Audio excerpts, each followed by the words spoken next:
ناچی بۆ دەرەوە وڵای گوناحترین شتە بەخۆی سەریسار کاکە سەریسار ئیمانیە ئیمسیعە خۆ مەمسیعینینە پێنجەمی ساڵە دەبینین بەفر بەخوای زۆر خۆشەوادارم هاوڵاتیان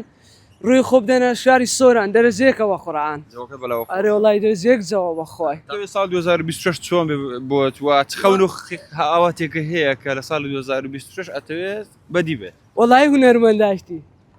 ئەرێ وڵای وەسەوەم پێ خۆشە ئەمە دەکات بۆ کردەوە بۆی بە هونەرمەند ئەمن بەرێ باشە دڵ خۆشەوە بەفران بۆ وڵا بەفر خۆشەوە کاکە ساردە عنی قەمسەرە چووەم لەبەردانە خۆدا نەپۆشەوە بە کراسێکەوە ئەرێ وەڵا خۆشە کاکە خۆشە دنیاکە خۆشەوەیان نا ئەرێ وڵا برام ناچی بۆ دەرەوە وڵای گوناحترین شتە بەخۆی سەریسار کاکە سەریسار ئیمانیە ئیمسیعە خۆ مەمسیعینینە ویان نا بخۆت برێ گوناحترین شتە دەبڕۆنە سوشال میدیایتان شەوە شیای بکەن هەر هەموو دایانێن گوناحە ویان نەخۆ سەریسار ئێمنوت نییە برا لۆ دێ دەرێ ویان نا باشە داواچێکی لە هاوڵاتیان بەفرێکی باشە بارێت بۆی تووشی گرفت نەبن ئەرێ وڵای برام بۆ خۆی هیوادارم هاوڵاتیان ئەگە